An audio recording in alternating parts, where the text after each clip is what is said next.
me, Caitlin, and we are just wrapping up our latest series, which is the horse buying series. So we had went and talked about how to interpret sale ads, what to do when you go to try horses in person, and pre-purchase exams, all that good stuff. If you weren't able to see any of those videos, they've just been released to my YouTube channel. So if you hop over there, you'll be able to see that. So this series is going to be a play off of that, and we're going to be talking about what to do when you get your new horse home. So in this first part, we're going to be talking specifically about bringing your new horse home, how to get them incorporated into their new life, transition stuff, all that. So first things first, whether you bring your horse to your house, to a boarding facility, or you're taking it straight to the trainers, there's a couple things that I think are important to talk about. First things first is getting your new horse incorporated into turnout and their feeding routine. So the best case scenario is obviously to get some grain that the horse has already been eating if you're going to transition it to something else. So if you can get a bag of whatever they've currently been on and then slowly transition them over a couple week period to their new feed, that would be ideal. I wouldn't do this right off the bat. I would give them at least a week on whatever food they were on before you bought them, before you start transitioning, and just see how they start to get used to their new life. Some horses are going to walk in the barn and it's going to be home for them. Others are going to probably take a couple days. So you're going to have to feel out your horse and see what they're like as far as timing for transitioning food. And again, whether you're going to take your horse home or to a boarding facility, changing their turnout is going to be a different routine for them probably. So ideally, if you could keep them in a small private turnout for at least a couple days. Obviously, some boarding facilities don't have that option, but ideally, I would put the horse in a small private turnout until they get a little bit used to the routine. Even better if you can let them kind of touch their new herd mates over the fence and get used to them, smell them. That way it's a little bit safer than just turning them loose. But I've had pretty good luck with bringing new horses here and just kind of turning them out into the herd. Now we do pretty small turnout groups, and I pretty much know the horses in each group and how they're going to get along together, so I try to make the appropriate decision there. But again, ideally, small private turnout for a couple days and let them touch their new friends over the fence, get used to them, and then after a couple days, go ahead and let them out with the herd. So that would be like feeding, turnout type of things. The other thing that I would do would be, if your personal vet hasn't seen the horse yet, I would probably make an appointment with your own vet to have the horse, again, just even though you probably just did a PPE, just have your vet out, do a once over.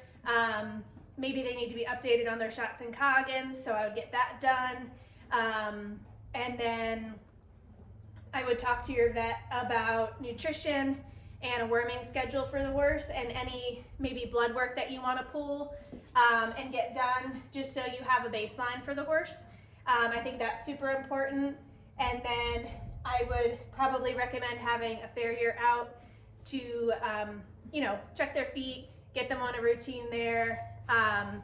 These aren't things that have to be done right away, but I would say within the first month, try to get a lot of these appointments out of the way. And then I would definitely have their teeth checked and have their teeth floated. Again, just so you have a baseline start and when you go to ride the horse that they have, there's nothing that could be an excuse for anything. So those are the three main things. The other things that I would definitely recommend with bringing a new horse home is I'm a huge advocate for belly health and ulcers. So I would either see if the sellers would start them on like an ulcer guard a couple days before they get picked up, and then continue the ulcer guard for a couple days in their new home. And then I would start them on some sort of supplement for their belly for like the long term. Just again, it can be kind of stressful for new horses to come to a new place and get used to a new routine. So I like to prevent as much as I can. And if there's any thought, again, when you talk to your vet about maybe the horse has some ulcers, maybe just go ahead and treat the horse for ulcers, you know, and start them on a preventative as well. So those are also some things to think about. The other thing that is super important is making sure that your tack fits. So getting a saddle fitter out, trying your tack on the horse. Maybe you have to get a new saddle, but I would definitely get that done before you start getting the horse into work. And also getting a good bridle that fits and also a good bit that fits. Most equine dentists will help you give you some tips on the horse's mouth, whether they have a low palate, a high palate, what size of bit to look for. I know my dentist does it, so that's super helpful in getting good fitting bits and bridles for your horse, because again, we want to set the horse up for success. We don't want to just throw tack on the horse because we have it and then create problems. So having a saddle fitter out, getting a bit fitter even, I think that's super important for your new horse. And then also I'm another huge advocate for body work and chiro. So again, just as a baseline, get a good body worker out, maybe do some massage, MagnaWave or Beamer, and then getting a good chiropractic adjustment and just seeing, you know, is the horse lacking anywhere? And that way, again, when you start to build a program for riding, you know what to work on and what not to work on. So all these appointments, I wouldn't try to cram them into 1 week or whatever. I would try to space them out as best you can. You know, put the ones that aren't as big as a priority kind of later on. If it's something you're hoping to get started riding on right away, then again, I would get the saddle fitter out as soon as you could. But again, don't try to stress the horse too much by having too many appointments at one time. So amongst all this, I would say gauge the horse by just their demeanor. You know, this horse here has only been here a couple days and he settled in almost instantly. Other horses take a couple days to get used to the routine, and that's totally okay. So talk to your trainer, talk to a friend, maybe be in communication with your boarding facility about how the horse is settling in.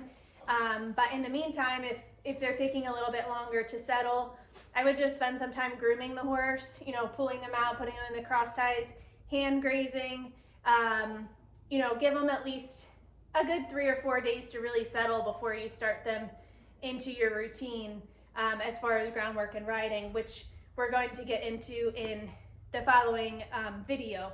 We're going to talk about how to start with groundwork on your horse, how to start getting to know them as far as, you know, under saddle type of work. So stay tuned for that, obviously. So again, and then if you're bringing your horse to your house, obviously you're going to be a little bit more hands-on about how the horse is settling in and all that stuff. Are they getting along with their friends?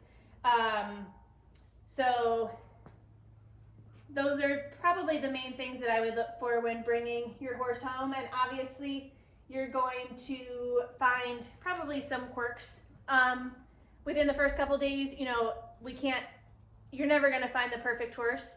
And there's going to be things that you probably didn't see when you went to try them. And I'm not talking about major things, just little, maybe some ground manners that need to be fixed. You know, do they pin their ears at feeding time, stuff like that. So again, be in communication with your barn owner or your boarding facility, and just pay attention to little things with your horse while you're getting to know them. And you know, are they things that you want to work on down the road? and I would start kind of picking away at those things too, because the horse is going to have to adjust to you just as you're going to have to adjust to the horse. So it's going to be a little bit of getting to know each other. So hopefully all of that information helps you when you go to bring your horse home.